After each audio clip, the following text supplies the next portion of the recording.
கேள்வி நேரம் நிகழ்ச்சிக்காக உங்கள் அனைவரையும் அன்போடு வரவேற்கின்றேன். இன்றைய கேள்வி நேரம் நிகழ்ச்சியில் நம்ம என்ன தலைப்பில் வாதிக்க போகிறோம் என்பதை ஒரு படத்தொகுப்பை பார்த்த பிறகு நம்ம பயணிக்கலாம்.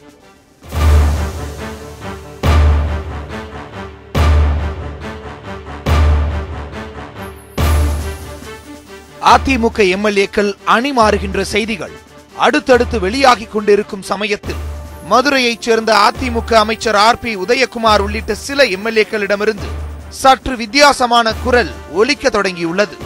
எங்கள் மதுரை மாவட்டத்துக்கு எய்ம்ஸ் மருத்துவமனையை ஒதுக்க வேண்டும், இல்லாவிட்டால் எங்கள் பதவிகளை ராஜினாமா செய்வோம் என்று சொல்லி அதிமுக முகாமுக்குள் அதிர்ச்சி அலைகளை ஏற்படுத்தி இருக்கிறார்கள் அமைச்சர் உதயகுமார் உள்ளிட்ட எம்எல்ஏக்கள். மதுரை எம்எல்ஏக்களின் இந்த கோரிக்கை உண்மையிலேயே மக்கள் பிரச்சனைக்கானதா அல்லது தனிப்பட்ட லாபங்களை நோக்கிய மிரட்டலா என்ற கேள்வி எழுகிறது. ஆனால் வாழப்பாடி ராமமூர்த்தியை தவிர எந்த அமைச்சர் மக்கள் பிரச்சனைக்காக ராஜினாமா செய்திருக்கிறார் என்று காட்டமான எதிர்வினை ஆற்றியிருக்கிறார் மூத்த அமைச்சர் செங்கோட்டையன். இந்த இரண்டு கருத்துக்களுக்கும் இடையே உள்ள வேறுபாடுதான் இன்றைய கேள்வி நேரத்துக்கான களத்தையும் 5 அழுத்தமான கேள்விகளையும் எழுப்புகிறது. மதுரைக்கு எய்ம்ஸ் மருத்துவமனை கோருவதுதான் அமைச்சர் உதயகுமாரின் உண்மையான நோக்கமா? மக்கள் பிரச்சனையை முகமூடியாக வைத்துக் கொண்டு பதவி கேட்கிறார்களா மதுரை எம்எல்ஏக்கள்? மதுரைக்கான எய்ம்ஸ் மருத்துவமனையை தஞ்சாவூருக்கு ஒதுக்க சொன்னாரா முதலமைச்சர் பழனிசாமி?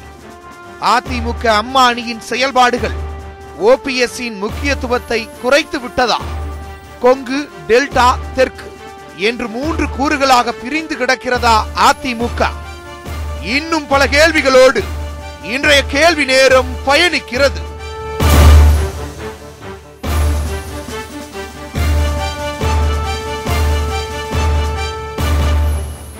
மீண்டும் உங்களை வரவேற்கின்றேன். அமைச்சர் பதவிக்காக ராஜினாமா நாடகமா, இந்த பொருளை தான் நம்ம வாதிக்க இருக்கிறோம். நான் கருத்துரையாளர்களை உங்களுக்கு அறிமுகம் செய்கிறேன். அரசியல் விமர்சகர் திரு சுமன் சி ராமன் அவர்கள் வணக்கம். அரசியல் விமர்சகர் திரு ரவீந்திரன் துரைசாமி அவர்கள் வணக்கம். அதிமுக அம்மா அணியிலிருந்து திரு கோவை செல்வராஜ் அவர்கள் வணக்கம். அதிமுக புரட்சி தலைவி அணியிலிருந்து ராஜலட்சுமி அவர்கள், நால்வரையும் வரவேற்கிறேன். அது மட்டுமல்லாமல் பாமகவிலிருந்து டாக்டர் செந்தில் அவர்களும் நம்மோடு இணைகிறார். அவரையும் வரவேற்று இந்த வாதத்திற்குள் செல்லலாம். சுமன் சி ராமன், உங்களிடமிருந்தே ஆரம்பிக்கணும். இந்த கோரிக்கை மக்கள் நலன் சார்ந்து இந்த கோரிக்கையை முன் வச்சிருக்கிறாங்க. ஏன்னா தென்மண்டல பகுதியில் ஒரு மருத்துவமனை தேவைன்ற கோரிக்கையை தான் உதயகுமார் பேசுறார். இது மக்கள் நலனுக்கானது அப்படின்னு பார்க்கிறீங்களா, இல்ல அரசியல் உள்நோக்கம் இருப்பதா? இது என்ன சொல்றதுன்னு தெரியல. ஏன்னா 2015ஆம் ஆண்டு அவங்க இன்ஸ்பெக்ஷன் வராங்க மத்திய குழு. 2015, இப்போ நம்ம இருக்கிறது 2017. மற்ற தமிழகத்தோட அதே சமயத்துல அறிவிக்கப்பட்ட மற்ற எய்ம்ஸ்ல ஏற்கனவே லேண்ட் ஐடென்டிஃபை பண்ணி கன்ஸ்ட்ரக்ஷன் வேலை நடந்துட்டு இருக்கு. இப்போ பஞ்சாப்லயோ காஷ்மீர்லயோ போன்ற மாநிலங்கள்ல ஏற்கனவே ஐடென்டிஃபை பண்ணி ஆரம்பிச்சுட்டாங்க வேலையே. தமிழ்நாட்டில் ஒன்றும் சைட்டே ஐடென்டிஃபை பண்ணல. இப்போ இதே உதயகுமார் மற்றும் யாரெல்லாம் ராஜினாமா செய்ய விரும்புகிறாங்களோ அவங்க செல்வி ஜெயலலிதா இருந்த போதே இந்த கோரிக்கையை வச்சுட்டு ராஜினாமா பண்ணியிருக்கலாமே. ஏன்னா இது 2 வருஷமா போயிட்டு இருக்கிற விஷயம். அதாவது இப்போ போன வாரம் நடந்த ஒரு சம்பவம், அதுக்கு கண்டனம் தெரிவித்து நாங்கள் ராஜினாமா செய்யறோம்னா கிடைக்கும். 2 ஆண்டுக்கு போயிட்டு இருக்கு. இப்போ என்ன டைமிங் இது? இப்போ எதுக்காக ராஜினாமான்னு சொல்றாங்க? அப்போ 2 வருஷத்துக்கு முன்னாடி சொல்லாதவங்க இப்ப ஏன் சொல்றாங்க? இல்ல, இது ஒரு பிரஷர் கொண்டு போறதுக்கு தான், வேற ஒண்ணுமே. இதுக்கும் எய்ம்ஸுக்கும் ஃபர்ஸ்ட் ஆஃப் ஆல் எய்ம்ஸ் மருத்துவமனை முதல்ல ஞாபகம் வச்சுக்கோங்க. டெல்லியை தவிர மற்ற அனைத்து எய்ம்ஸ் மருத்துவமனைகளும், புதிதாக கட்டப்பட்ட எய்ம்ஸ் மருத்துவமனைகள் அனைத்தும் ஒரு மெடிக்கல் காலேஜ் ஹாஸ்பிட்டல், மாநிலத்தில் இருக்கிற மெடிக்கல் காலேஜ் ஹாஸ்பிட்டல் கூட சொல்ல முடியாது, ஒரு தாலுக் ஹாஸ்பிட்டல் லெவல்ல தான் செயல்பட்டு இருக்குது. அது போபாலா இருந்தாலும், ராய்ப்பூரா இருந்தாலும், பட்னாவா இருந்தாலும், புவனேஸ்வரா இருந்தாலும், எங்கெல்லாம் அமைச்சிருக்கிறாங்களோ எல்லாம் மிகவும் சாதாரணமான ஒரு மிகப்பெரிய பிரச்சனைகள். அதுல ஒரு இடத்துல டைரக்டர் ஊழல் குற்றச்சாட்டுக்கு ராஜினாமா செஞ்சாரு, இன்னொரு இடத்துல மேல CBI என்கொயரி ஓடிக்கிட்டு இருக்கு. எல்லாமே டிலே ஆயிட்டு இருக்கு. 3 வருஷத்துல முடிக்க வேண்டியதெல்லாம் 7 வருஷம் ஆயிட்டு இருக்கு. மிகவும் பெரிய ஒரு மெஸ். இந்த எய்ம்ஸ் மருத்துவமனை மதுரையில் வந்தாலும் சரி, தஞ்சையில் வந்தாலும் சரி, நம்மளுடைய ஒரு மெடிக்கல் காலேஜ் ஹாஸ்பிட்டலை விட அது சிறந்து இருக்கும் என்று எந்த விதமான ஒரு உத்தரவாதம் கிடையாது. இவங்க போய் மற்ற எய்ம்ஸ் எல்லாம் பார்த்துட்டு வந்தாங்களாங்கிறதும் தெரியாது. இல்ல, ஆனால் AK போஸ் அவருடைய தொகுதியில வரணும்னு ஆசைப்படுறார். உதயகுமார் அவர்கள் அவர் பகுதியில் வரணும்னு ஆசைப்படுறார். இப்ப இந்த ராஜினாமா நாடகம் அப்படின்னு ஒரு வேளை வைத்துக் கொண்டாலும் கூட அது யாருக்கு அழுத்தம் தர? மத்திய அரசுக்கா அல்லது என்னங்க அழுத்தம்? மத்திய அரசு என்ன நீங்க ராஜினாமா பண்ணா உடனே மத்திய அரசு பயந்துருவாங்களா? மத்திய அரசுக்கு என்ன இங்க இருக்கிற அவங்க திரு உதயகுமார் எந்த அணியை சேர்ந்தவர் என்று பரவலாக நம்ம வந்து பேசிட்டு இருக்கிறோம் பல நாட்களாக. எந்த அணியை சேர்ந்தவர்? இல்ல, அவர் வந்து திருமதி சசிகலாவுடைய குடும்பத்துக்கு ஆதரவு தொடர்ந்து ஆதரவு கொடுத்துதான் பேசிட்டு இருக்கிறார். ஸோ திரு தினகரனுக்கு ஆதரவு கொடுத்துதான் பேசிட்டு இருக்காரு. ஸோ அடிப்படையாக முதலமைச்சர் மீது இந்த 30 எம்எல்ஏக்கள் போய் திரு தினகரனை பார்த்தாங்க. அந்த மாதிரி வேற ஒரு விதத்துல இவங்க அழுத்தம் கொடுக்கறதுக்காக இதுக்கும் எய்ம்ஸுக்கும், ஏன்னா எய்ம்ஸுக்கு இவங்க சொல்லணும்னா 2 ஆண்டு காலம் இருந்திருக்கு, ஏன் முன்னாடி செய்யல? இந்த அரசே 100 நாட்கள் ஆயிடுச்சு, ஏன் முன்னாடி செய்யல? இதெல்லாம் கேள்வி வரும் இல்லையா? சரி, திரு கோவை செல்வராஜ், ஒரு அழுத்தத்தை எடப்பாடி பழனிசாமி அவர்களுக்கு தான் அந்த அழுத்தத்தை தருவதற்கான முயற்சின்னு சொல்றாங்க. நீங்க எப்படி பார்க்குறீங்க? ஏன்னா உங்க கட்சிக்குள் நடக்கிற ஒரு ஒன்றும் இல்லை, இது கட்சிக்காக இல்லை. அவர் வந்து மதுரை மாவட்டத்தில் மதுரை, விருதுநகர், ராம்நாடு, சிவகங்கை, திண்டுக்கல், தேனி அந்த மாதிரி பக்கத்தில் இருக்கிற எல்லா மாவட்டத்து உட்பட அந்த பகுதி மக்களுக்கு வந்து பெரிய ஒரு ஹாஸ்பிட்டல் இல்லை. அதனால் இந்த மாதிரி ஒரு ஹாஸ்பிட்டல் வந்து இன்னும் அதிகமான வசதி இருக்கும். உயர் சிகிச்சைக்காக சென்னைக்கு போக வேண்டிய சூழ்நிலை இருக்குது. அதனால் இந்த ஆஸ்பத்திரி வேணும்னு கேட்குறாரு. அவரோட தொகுதிக்கு மட்டும் அவர் கேட்கல, ஒட்டுமொத்தமாக அந்த பகுதியுடைய எல்லா மக்கள் சார்பில் அவர் பேசுகிறாரு. அவர் தொகுதிக்கு மட்டும் அவர் கேட்டிருந்தாருன்னு அவர் சுயநலம்னு சொல்லலாம். அதனால் அவர் கேட்கறதுக்கு ஒரு உரிமை இருக்குது, அது வரணும்னு விரும்புகிறார். ஆனால் அது வந்து தமிழ்நாட்டில் வந்து இப்போ வர வேண்டிய இடம் வந்து இப்போ தஞ்சாவூர் மாவட்டத்தில் செங்கிப்பட்டி, தஞ்சாவூர். அது பேசுறதுக்கு முன்னாடிங்க என்ன பிரச்சனைன்னா, கோரிக்கை மனுவை பலரும் கொடுப்பாங்க, எம்எல்ஏஸ் எல்லாம் கொடுக்கறத நம்ம பார்த்துருக்கிறோம். ஆனால் இந்த கோரிக்கை மனுவினுடைய கடைசி வரி என்னன்னா, நாங்கள் ராஜினாமா செஞ்சிருவோம். இது வந்து தமிழ்நாட்டுக்கு ரொம்ப புதுசானதாக இருக்குது. செந்தில் பாலாஜி மாதிரி இப்போ ஏகே போஸ் சொல்கிறார், நான் மட்டும் இல்லை 8 பேர் எங்களோட சேர்ந்து இன்னும் 2 பேர் 10 பேர் ராஜினாமா செஞ்சிருவோம்னு சொல்கிறது இருக்குல்ல, இது எல்லாருக்குமே புதுசாக இருக்குது. அதாவது இவங்க வந்து இந்த கோரிக்கையை கேட்கட்டும் வைக்கட்டும். நான் என்ன சொல்கிறேன், முதலமைச்சர்கிட்ட எய்ம்ஸ் ஹாஸ்பிட்டல் வந்து தமிழ்நாட்டில் ஒரு 3 மண்டலமாக பிரித்து இன்னும் 2 ஆஸ்பத்திரிக்கு அனுமதி வாங்க, டெல்லியில் கேட்டு வாங்க, பிரதமர்கிட்ட கேளுங்கன்னு கேட்கலாம், அகில இந்தியா மெடிக்கல் கவுன்சில்கிட்ட கேட்கலாம். அதை விட்டுட்டு ராஜினாமா பண்ணுறேன்னு சொல்கிறது வந்து ஒரு புதுமையாக தான் இருக்குது. அது மாதிரி அவர் சொல்லியிருக்க வேண்டியதில்லை. அப்போ ஏன் அப்படி சொல்றாரு? இல்ல, அவர் வந்து மக்கள் மேல இருக்கிற ஆர்வம் இந்த தொகுதிக்கு அந்த மாவட்டத்துக்கு பக்கத்துல இருக்கிற எல்லா மாவட்டத்தோட மக்களுக்கு ஏழ்மையா இருக்கிறாங்க, அவங்களுக்கு இந்த ஹாஸ்பிட்டல் வந்து இன்னும் நல்லா வசதி இருக்குன்னு எதிர்பார்க்கிறாரு. அதுக்காக அவர் விரும்புறாரு. அதனால வந்து ஒரே ஒரு பாயிண்ட், அவ்வளோ ஆர்வம் இருக்கிறவர் மாநில அரசு அதனுடைய நிலைப்பாட்டை மாத்திச்சு. மதுரையிலிருந்து தஞ்சாவூர் பக்கம் செங்கிப்பட்டிக்கு போற இது அறிவிப்பு, கிட்டத்தட்ட அறிவிப்புன்னா அபிஷியல் அனௌன்ஸ்மெண்ட் இல்ல, அவங்க போய் டெல்லியில போய் பிரதமர்கிட்ட கொடுத்த கடிதத்துல இருக்கு. அது கொடுத்து 1.5 மாசம் இருக்கும்னு நினைக்கிறேன், 1 மாசம் மேல இருக்கும். சோ அப்ப உடனடியாக 2 மாசம் தான், எக்ஸாக்ட் டைமிங் தெரியல, பட் 1 மாசம் ஆயிடுச்சு. சோ உடனடியாக அடுத்த நாளே அவர் ராஜினாமா பண்ணிருக்கலாமே. அவ்வளவு வந்து இந்த இஷ்யூ இல்ல, அவர் என்ன விரும்புறாருன்னா, இப்படி ஒரு கண்டிஷன் வச்சு வேகமா கேட்டோம்னா டெல்லியில பிரதமர் கேட்டு இன்னொரு எய்ம்ஸ் ஹாஸ்பிட்டல் வாங்கி கொடுக்கட்டுமே ஒரு ஆர்வத்தில் கேட்கிறார். இல்ல, ஆர்வம்னு சொல்ல முடியாது. ஏன்னா திரு செங்கோட்டையன் அவர்கள் சொல்றாங்க, இது ஏதோ உள்ளுக்குள்ள ஒரு பெரிய பிரச்சனை, புகைச்சல் இருக்கிறத தான் காட்டுது. திரு செங்கோட்டையன் சொல்றார், வாழப்பாடியை தவிர யார் ராஜினாமா செஞ்ச, இதெல்லாம் அப்படி ஒரு மிரட்டல்ன்ற மாதிரி தான் போற போக்குல திரு செங்கோட்டையன் பதில் சொல்றாரு. இல்ல, அந்த மாதிரி அவர் சொல்ல இல்ல, நான் இந்த மாதிரி சொல்லக்கூடாதுன்னு சொல்றாரு. இப்படி நீங்க சொல்லிடக்கூடாது, ஒரு அமைச்சராக இருக்கிறவங்க இப்படி எல்லாம் சொல்லக்கூடாதுன்னு சொல்றாரு. அவர் மக்கள் மேல, அந்த தொகுதி மக்கள், அந்த மாவட்ட மக்கள், பக்கத்துல இருக்கிற எல்லா மாவட்ட மக்கள் இருக்கிற ஆர்வத்துல சொல்லியிருக்காரு. அது வரவேற்கத்தக்கதான். அவர் நீங்க வரவேற்கிறீங்க, திரு செங்கோட்டையன் வரவேற்கலையா? இல்ல, அவரும் தவறா ஒன்னும் சொல்லல. இல்ல, மூத்த அமைச்சர், அவருக்கு எல்லா விஷயம் தெரியும். அவர் வந்து நீங்க அரசியல்ல ரொம்ப அனுபவம் வாய்ந்தவர், அதனாலதான் கேக்குறேன்.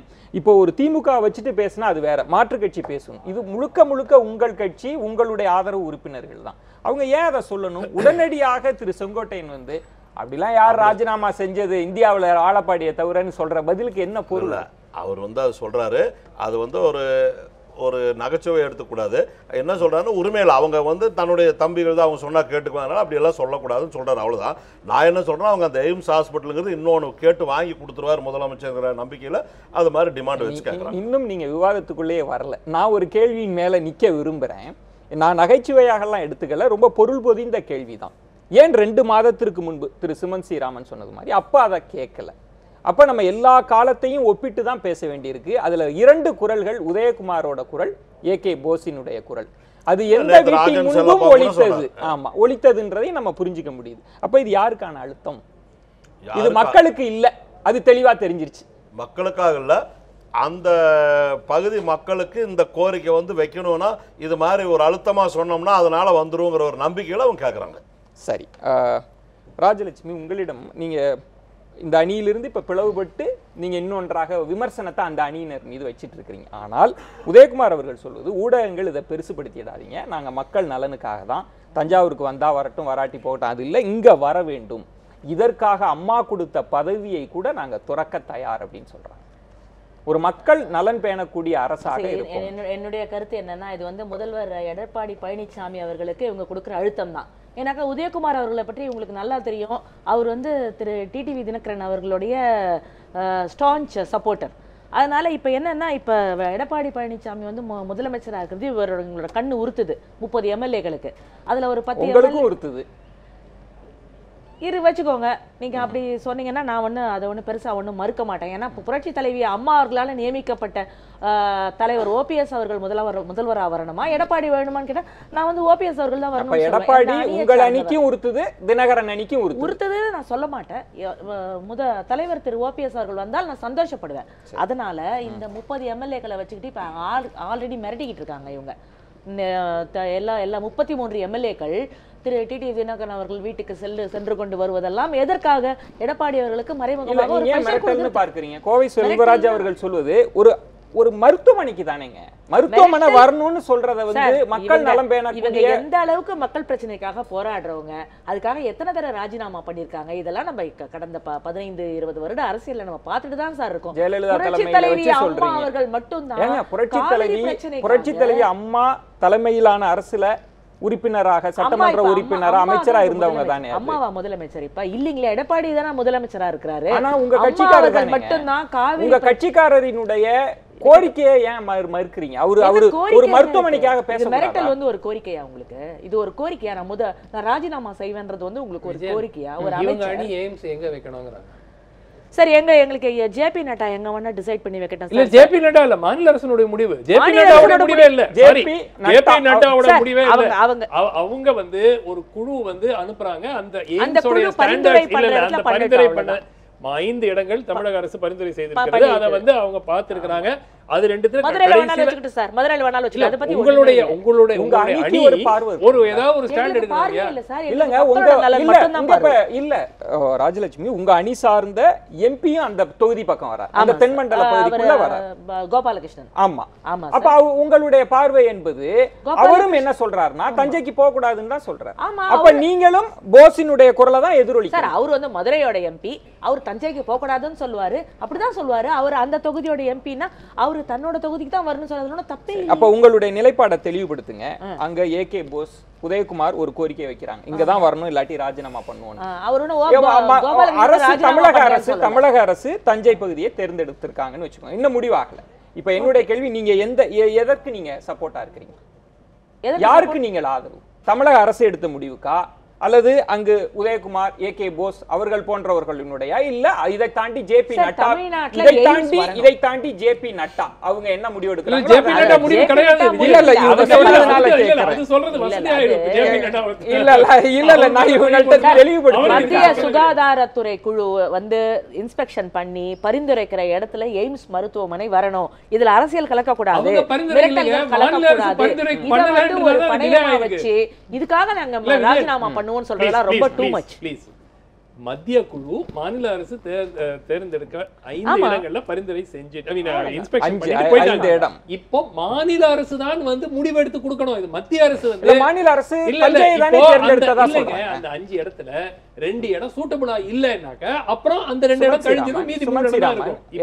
எடப்பாடி முதலமைச்சர் அவர்கள் பிரதமர்கிட்ட கொடுத்த கடிதத்தில் எந்த இடத்தை அவர் தேர்வு செஞ்சிருக்கிறார்?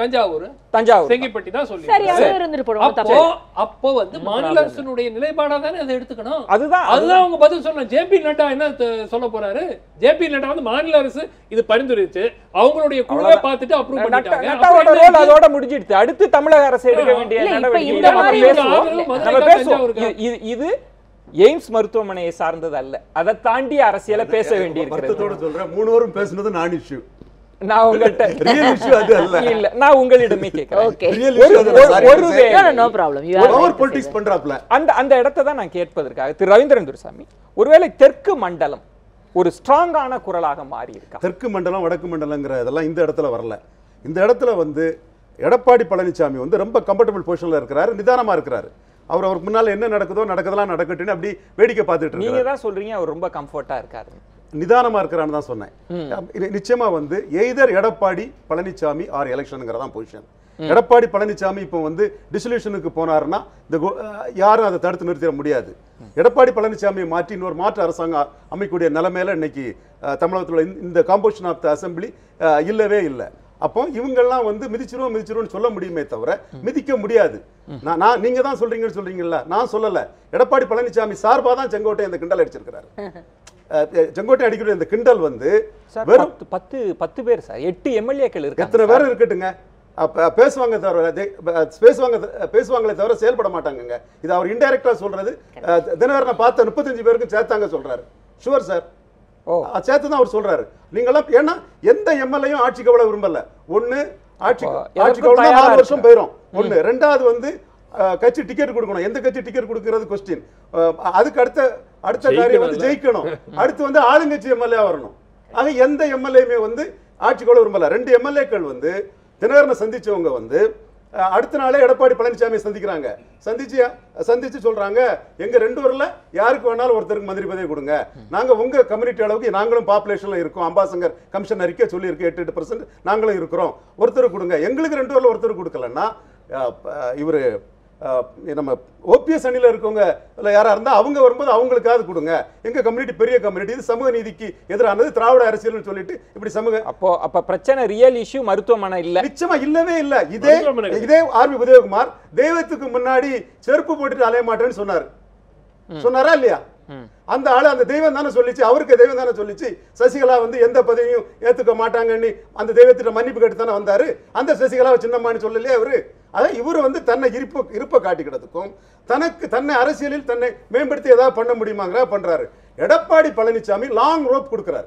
எடப்பாடி பழனிசாமி இன்னைக்கே வந்து ஸ்ட்ரைக் பண்ணாருன்னா போர்ட்போலியோ மினிஸ்டர் வித்வுட் போர்ட்போலியோன்னு ஆர்பி உதயகுமார் வைக்க முடியும், ராஜேந்திர பாலாஜி வைக்க முடியும். அவரு வந்து அப்படி வைத்து விட்டு அவர் முதலமைச்சர் நாற்காலியில் இருக்க முடியுமா? அவர் பொசிஷன்ல இருக்கிறாரு.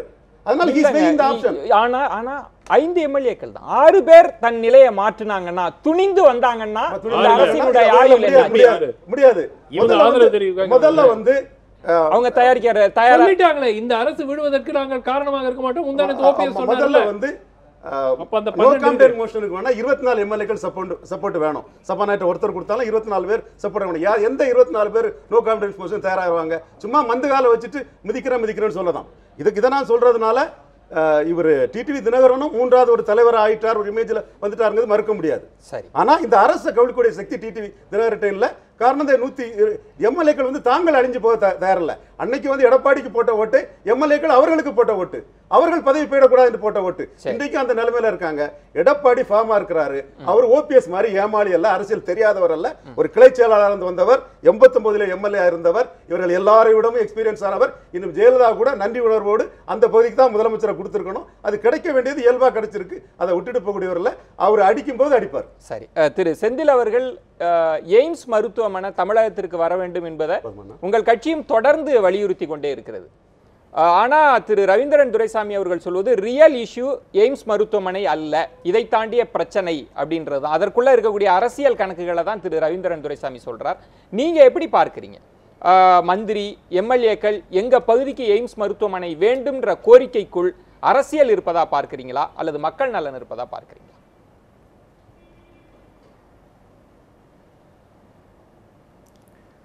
இங்கே எல்லாரும் ஒரே பார்வை தான் பார்க்க முடியும். திரு சுமன் சொன்னது போல இன்றைக்கு ஜெயலலிதா முதலமைச்சராக இருந்தால் இவர்கள் இந்த குரலை எழுப்பியிருக்க முடியுமா? ஜெயலலிதா அல்ல, கலைஞர் கருணாநிதி முதலமைச்சராக இருந்தால் அவருடைய சட்டமன்ற உறுப்பினரோ அமைச்சரோ, அல்லது எம்ஜிஆர் முதலமைச்சராக இருந்தால், காமராஜர் முதலமைச்சராக இருந்தார், ஒரு தலைமை பண்பு உள்ள யார் முதலமைச்சராக இருந்தாலும் ஒரு அமைச்சரோ சட்டமன்ற உறுப்பினரோ தன் கட்சியின் முடிவுக்கு, கட்சி தலைமையின் முடிவுக்கு எதிராக நான் சொல்கிறபடி இந்த முடிவு இல்லை என்றால் ராஜினாமா செய்து விடுவேன் என்ற மிரட்டலை விடுக்க முடியாது. இது வந்து அவர் சொன்னார் எடப்பாடிக்கு ரொம்ப கம்ஃபர்டபுளாக இருக்காருன்னு. எடப்பாடி உண்மையிலே கம்ஃபர்டபுளாக இருக்கார். அவருக்கு தெரியும் தான் வீழ்ந்தால் கட்சி வீழ்ந்து விடும், எல்லா எம்எல்ஏ வீழ்ந்துருவாங்க, தான் விட மாட்டாங்கன்ற தைரியம் இருக்குது. ஆனால் அதே சமயத்தில் அவர் தலைமை பண்போடு இயங்க முடியவில்லை. அவர் மட்டுமல்ல, திருப்பூர் சட்டமன்ற உறுப்பினர் அதிகாரிகள் என்னை மதிக்கவில்லை என்று உண்ணாவிரதம் இருக்கிறாரு. இதெல்லாம் நடக்கக்கூடிய விஷயமா? ஒரு வலிமையான முதலமைச்சர் இருந்தா, ஜெயலலிதா இருந்தா, ஒரு அரசு அதிகாரி ஒரு அமைச்சர் இடம் லஞ்சம் கேட்டார், வெளிப்படையாக சொல்றாரு, கம்ப்ளைண்ட் பண்றாரு, மீடியாவுக்கு போறாரு, எதிர்க்கட்சி தலைவரை வீட்டில் போய் சந்திக்கிறாரு. இன்னைக்கு தமிழகம் முழுவதுமே ஆட்சி அமைப்பில் இருக்கிற மிகப்பெரிய பலகீனத்தை, தலைமை இல்லாத ஒரு முதலமைச்சரின் வழிகாட்டுதல் இல்லாத ஒரு ஆட்சி நடைபெறுகிறது என்கிற ஒரு செய்தியை தான் நம்ம பார்க்க முடியுது. இதில் மக்கள் நலன்களை கேள்வியே கிடையாது. ஏன்னா நீங்கள் சொன்ன மாதிரி இது ஒரு பழைய நீண்ட ஒரு வரலாறு இருக்கிறதுக்கு ரொம்ப நாள் முன்னால் இருந்தே நடந்துட்டு இருக்க விஷயம் இது. இதே போல 2008 அன்புமணி அவர்கள் நடுவண் அமைச்சராக இருந்தபோது அப்பயே ஒரு உயர் நவீன சூப்பர் ஸ்பெஷாலிட்டி ஹாஸ்பிட்டலுக்காக 108 கோடி ஒதுக்கினார் மதுரையில் இந்த தோப்பூருக்காக. இன்னைக்கு வரைக்கும் அந்த ஃபண்டை யூட்டிலைஸ் பண்ணல. அதுதான் தமிழக அரசாங்கம். உண்மையான அக்கறை இருந்தால் அந்த 108 கோடியில் சேலத்தில் திறந்திருக்க மாதிரி சூப்பர் ஸ்பெஷாலிட்டி ஹாஸ்பிட்டல் திறந்திருக்கலாம். அதை விட்டுட்டாங்க. சரி, பேசுவோம். திரு கோவை செல்வராஜ், இங்கு மக்கள் நலன்றது பிரதானமாக இல்லை.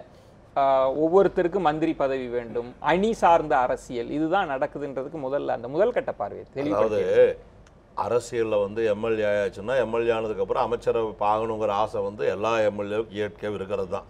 அந்த அடிப்படையில் ராஜன் செல்லப்பா கூட போன வாரம் சொன்னார், நானும் அது விரும்புகிறேன்னு சொன்னால் அந்த மாதிரி எல்லாரும் விரும்புகிறது தான்.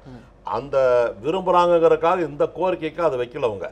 அவங்க வந்து இந்த கோரிக்கை வச்சது இப்படி கேட்டால் நமக்கு வந்து நம்ம தென்பகுதிக்கு ஒரு ஆஸ்பத்திரி கொண்டு வர்றதுக்கு முதலமைச்சர் நடவடிக்கை எடுக்கட்டும் தான் நினைக்கிறாங்க அவங்க. அதையே நம்ம இப்படி தப்பா எடுத்துக்கணும், மக்களுக்காகவே கேட்கறாங்க, அது முதலமைச்சருடைய கவனத்துக்கு அழுத்தமா வைக்கிறாங்கன்னு நினைச்சுக்குவேன். உங்களை அப்படி என்ன ஆயிரும் உங்களுக்கு? இல்லை, எல்லா கணக்குகளும் இதற்குள்ள. சரி, நான் உங்களுடைய பார்வையை எடுத்துக்கொள்கிறேன். நான் அடுத்து கேட்பது, மதுரைக்கு தான் முதல்ல பரிந்துரைக்கான இடம் இருந்தது, அதை வந்து முதல்வர் வந்து தஞ்சைக்கு மாற்றி விட்டாருன்னு ஒரு விமர்சனம் இருக்குல்ல, அது ஏன்? அந்த மாதிரில ஒரே ஒரு நிமிஷம் மட்டும் விளக்கமாக சொல்லிடுறேன். 2015 ஏப்ரல் 23 25 வரைக்கும் ஒரு 5 அதிகாரிகள் வந்தாங்க. அதில் வந்து மதுரை, செங்கல்பட்டு, புதுக்கோட்டை, பெருந்துறை, அந்த மதுரையில் வந்து தொப்பூருங்கிற இடமும் இந்த செஞ்சிப்பட்டியும், இந்த 5 இடத்துக்கும் ஆய்வுக்கு போனாங்க. போயிட்டு வந்ததுக்கப்புறம் கம்ஃபர்டபுளாக இருக்கிறது வந்து திருச்சி, தஞ்சாவூர், புதுக்கோட்டை, பக்கத்தில் இருக்கிற திருவாரூர், எல்லாம் சேர்ந்து இந்த ஆய்வு பண்ண அதிகாரிகள் தான் வந்து இருக்கிறதுலே வந்து தஞ்சாவூர் பக்கம் செஞ்சிப்பட்டியில் வந்து திருச்சி இல்லை நான் சொல்லி முடிச்சிடறேன், இருங்க, இல்லைன்னு சொல்ல முடியாது, இருங்க ஒரு நிமிஷம் நான் சொல்லி முடிச்சிடறேன். அதில் வந்து அதிகாரிகள் வந்து இந்த செஞ்சிப்பட்டியில் ஆரம்பிச்சா திருச்சி ஏர்போர்ட் இருக்குது, போக்குவரத்து வசதிக்கு 4 வழி சாலைகள் எல்லா பக்கம் இருக்குது, எல்லா சைட்லேருந்து வந்துட்டு போகிறவங்களுக்கு வசதியாக இருக்குன்னு சொல்லி இதை வந்து அவங்க வந்து தேர்வு பண்ணிருக்காங்க. தேர்வு பண்ணி தான் மத்திய அரசுக்கு அறிக்கையை வந்து சொல்லி முடிச்சாரு. நீங்க அப்புறம் பேசுங்க, குறுக்களை. மத்திய அரசு சுகாதாரத்துறையிடம் வந்து பரிந்துரை அடங்கிய அறிக்கையை சமர்ப்பித்துள்ளார்கள். சொல்லுங்க. என் கருத்து, மத்திய அரசினுடைய குழு எய்ம்ஸ் மருத்துவமனை அமைக்க மதுரை அருகே தோப்பூரை பரிந்துரை செய்திருந்தது. அது முதல்ல. ரெண்டாவது வந்து தஞ்சாவூர்ல இதுதான் கம்ஃபர்டபுளா இருக்கும்னு அறிவிச்சிருக்காங்க. இது எப்ப சொன்னா உங்களுக்கு இல்ல, திருநெல்வேலி சேர்ந்த ஒருத்தர் நண்பர் வந்து தினகரன் ராஜாமணிங்கிறவர் வந்து தகவல் உரிமை சட்டத்தில் இதே எய்ம்ஸுக்கு வந்து இந்த சட்டத்தில் வந்து எனக்கு இது எங்கே அமைக்க போறீங்க தமிழ்நாட்டில் எய்ம்ஸ் ஹாஸ்பிட்டல் கேட்கும்போது அவங்களுக்கு கொடுத்த பதிலில் தான் இவங்க கொடுத்துருக்காங்க. தஞ்சாவூர்ல அருகில் உள்ள செஞ்சிப்பட்டின்னு சொல்லி கொடுத்துருக்காங்க. இதை நான் ரெக்கார்டா வச்சிருக்கேன். தகவல் உரிமை சட்டத்தில் கேட்டதுக்கு அப்புறம் விஷயமே தெரிஞ்சது. இந்த இடத்த உதயகுமார் அவர்கள் அவங்க அணியினரே சொல்லுவது வந்து மத்திய அரசு இந்த இடத்தை தான் தேர்வு செஞ்சிருந்தது.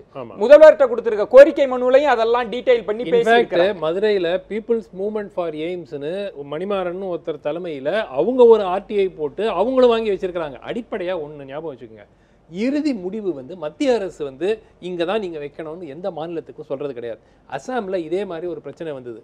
2 இடம், அதாவது காம்ரூப்னு ஒரு இடம், அங்கதான் இப்போ சமீபத்துல பிரதமர் கூட அடிக்கல் நாட்டினார் அந்த எய்ம்ஸுக்கு. அதே மாதிரி இன்னொரு இடத்துலயும் அங்க வைக்கணும்னு 2 தரப்புல ஒரு டிபேட் வந்த பிறகு அதுக்கு பிறகு மாநில அரசு சொன்னாங்க, மாநில அரசு எங்களுக்கு இங்க தான் அமைக்கணும்னு சொன்னாங்க. மத்திய அரசு அதை ஏத்துக்கிட்டு இறுதி முடிவு வந்து மாநில அரசினுடைய முடிவு தான். மத்திய அரசு ஏன் தலையிடுறாங்கன்னா அதற்கு தேவையான 200 ஏக்கர் நிலம் வேணும், பிளஸ் இன்ஃப்ராஸ்ட்ரக்சர் ஃபெசிலிட்டிஸ் அருகாமையில் இருக்கணும், பிளஸ் அது ஒரு அண்டர் சர்வ்டு ஏரியா, சில கிரைட்டீரியா வச்சிருக்காங்க. இந்த மாநில அரசு பரிந்துரை செய்யும் 5 இடங்களுக்கும் அந்த கிரைட்டீரியாவை மீட் பண்ணுதா இல்லையா, அத்தோட மத்திய அரசினோட ரோல் முடிஞ்சது. சப்போஸிங் கிரைட்டீரியா மீட் பண்ணலன்னா அந்த இடம் நிராகரிக்கப்படும். ஆனால் எல்லா கிரைட்டீரியாவும் மீட் பண்ற இடம் தோப்பூராக இருக்கட்டும் செஞ்சிப்பட்டியாக இருக்கட்டும், இந்த கிரைட்டீரியாவை மீட் பண்ண பிறகு இறுதி முடிவு மாநில அரசினுடைய முடிவு. இது மத்திய அரசு வந்து நீங்க இங்க தான் எய்ம்ஸ் வைக்கணும் இல்லாட்டி அப்படின்னு சொல்லல. ஆனா எல்லாவற்றையும் அந்த பரிந்துரை குழுல இருந்த இடம் மதுரைன்ற இடம் தான் இருந்தது. இல்ல இது 2016லயே தேர்தல் வர்றதுக்கு முன்னாடியே அம்மா வந்து மத்திய அரசு கிட்ட இத வந்து இந்த இடத்துல வந்து எய்ம்ஸ் அஞ்சு இடத்துல வந்து இந்த இடம் வந்து இது பண்ணாங்க. இந்த தஞ்சாவூர் இடங்கிறது வந்து இன்றைய அரசு இல்ல, இது அம்மா இருக்கும்போது இது இதெல்லாம் உதயகுமாருக்கு முதலமைச்சர் என்ன சொல்லிட்டு வந்தாருன்னா ஏகே போஸ்க்கு தெரியாதா? போது சொன்னா அந்த எய்ம்ஸ் மருத்துவம் உடனடியா துவக்கறதுக்கான ஏற்பாடு பண்ணுங்க. ஜெயலலிதா அவர்கள் தஞ்சையில தான் வரணும்னு சொன்னாங்களா? எது ஜெயலலிதா அவர்கள் வந்து தஞ்சை செங்கிப்பட்டியில தான் வரணும்னு சொன்னாங்களா? யார் செலக்ஷன் இல்ல அததான் அவங்க நீங்க தான் செலக்ட் பண்ணிருக்கீங்க. இப்போ புதுசா ஒண்ணு செலக்ட் பண்ணது முதல்லயே. அப்ப உதயகுமார் அவர்கள் ஏகே போஸ் வந்து போய் சொல்றாங்க, தவறான தகவல் சொல்றாங்க, தவறான தகவல் சொல்றாங்க. அந்த ஊரே வந்து பார்த்தாங்களே அதை செலக்ஷன் பண்ணுங்கன்னு சொல்றாங்க. அப்ப அஞ்சு இடம் பார்த்திருக்காங்க, 5 இடத்துல இருக்கிறவங்களும் கேக்குறாங்க. அது மாதிரி யாரு தேர்வு செஞ்சாங்க? இப்ப தஞ்சாவூர் இப்போ செஞ்சிப்பட்டின் முடிவு யார் எடுத்த முடிவுங்கிறத மட்டும் மத்திய அரசுடைய அந்த மத்திய அரசுடைய முடிவு அல்ல, மத்திய அரசுடைய முடிவு அல்ல.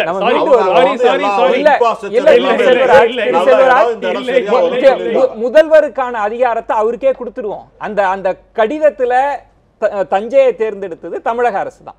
எடப்பாடி அவர்கள் தான் வந்து அந்த கடிதத்துல தஞ்சை, அதுதான் பிரச்சனை. இப்ப அதனாலதான் இந்த பிரச்சனை வெடிச்சிருக்கு. நான் ராஜலட்சுமி அவர்களிடம் உங்கள் ஆதரவு எம்பி கோபாலகிருஷ்ணன் நினைக்கிறேன், அவர் என்ன சொல்றாருன்னா, தஞ்சையை இவங்க தேர்ந்தெடுத்ததற்கான காரணம் இவர்கள் வந்து மன்னார்குடி குடும்பத்தினுடைய ஆளுகை கீழ் இருக்கிறாங்க, அவங்கள திருப்திப்படுத்துறதுக்கு தான் மதுரையை விட்டுட்டு தஞ்சையை தேர்ந்தெடுக்கிறாங்க. அப்போ உங்க எல்லா முடிவுகளுக்கும் நீங்க மன்னார்குடியை தான் சொல்ல போறீங்க. இல்ல இதுல ஒரே ஒரு சின்ன விஷயம் சொல்ற பாருங்க. எனக்கு கிடைச்ச தகவல் படி நான் எனக்கு தெரிய வந்தது என்னன்னா, ஒரு இனிஷியலா வந்து மதுரை தான் செலக்ட் பண்ணாங்க.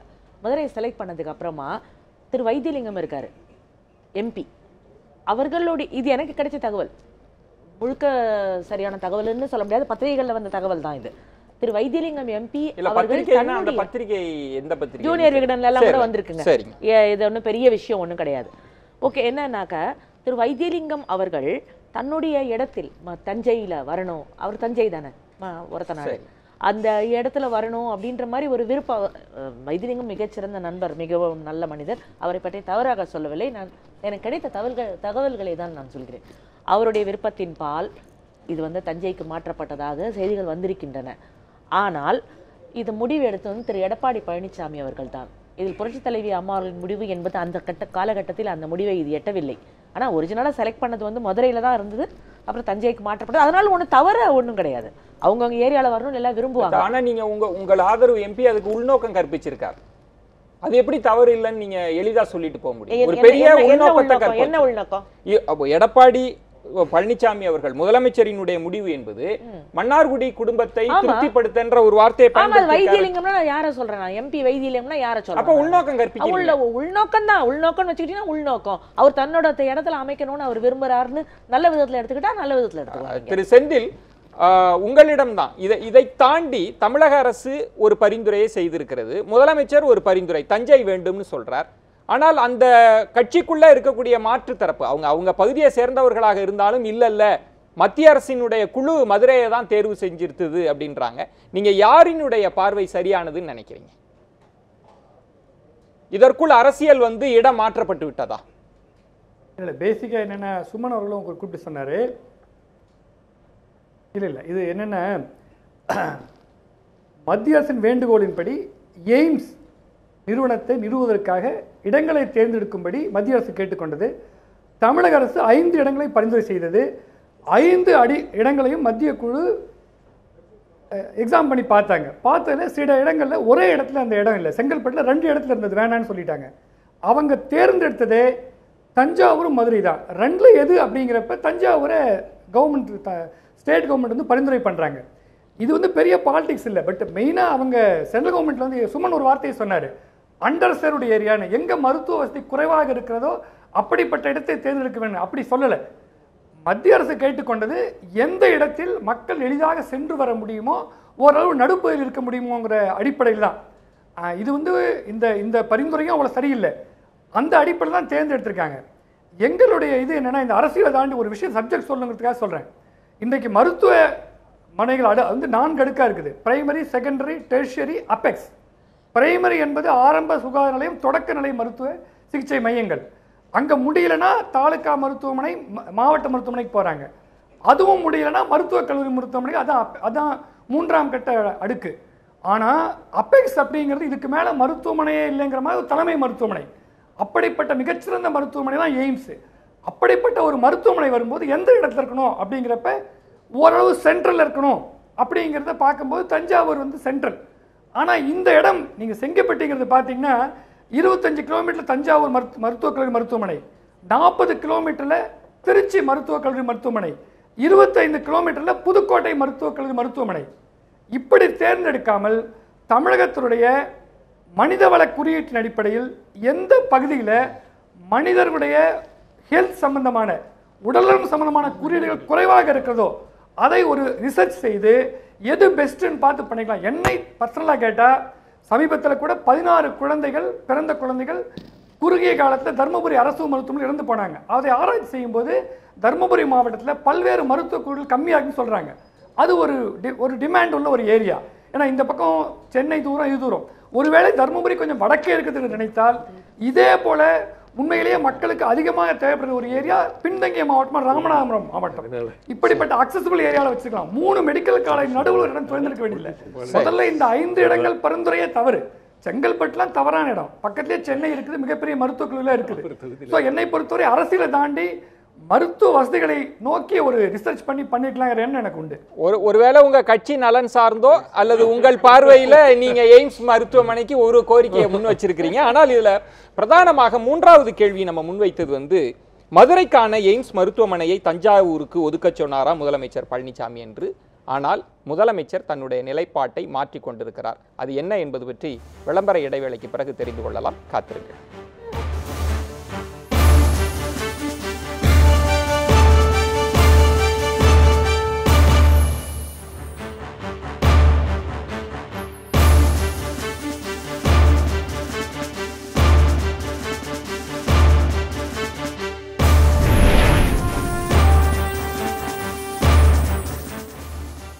மீண்டும் கேள்வி நேரம் நிகழ்ச்சிக்காக உங்களை வரவேற்கின்றேன். அமைச்சர் பதவிக்காக ராஜினாமா நாடகமா, இந்த பொருளை தான் வாதித்துக் கொண்டிருக்கிறோம். மதுரைக்கான எய்ம்ஸ் மருத்துவமனையை தஞ்சாவூருக்கு ஒதுக்க சொன்னாரா முதலமைச்சர் பழனிசாமி அவர்கள்? இந்த கேள்வியை முன்வைத்திருந்தோம். ஆனால் செய்தியாளர் சந்திப்பில் முதலமைச்சர் சொல்லியிருப்பது அம்மா என்ன நினைத்தாரோ அந்த விஷயத்தையே நாங்கள் செயல்படுத்துவோம் அப்படின்னு சொல்லியிருக்கிறார். ஒருவேளை இந்த மிரட்டலுக்கு அடிபணிந்து விட்டாரா முதலமைச்சர் எடப்பாடி பழனிசாமி அவர்கள்? இது பற்றி தான் இந்த தருணத்தில் நம்ம பேச வேண்டியிருக்கிறது. ரவீந்திரன் துரைசாமி அவர்கள் இப்போ அவர் சொல்லியிருப்பது வந்து அம்மா என்ன நினைச்சாங்களோ அதுவே கிட்டத்தட்ட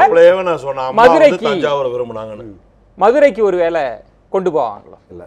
ஓகே, நீங்கள் வந்து தஞ்சாவூர்னு இது பண்ணது அவர் தான். அது வந்து 2 மாதத்துக்கு முன்னாடி.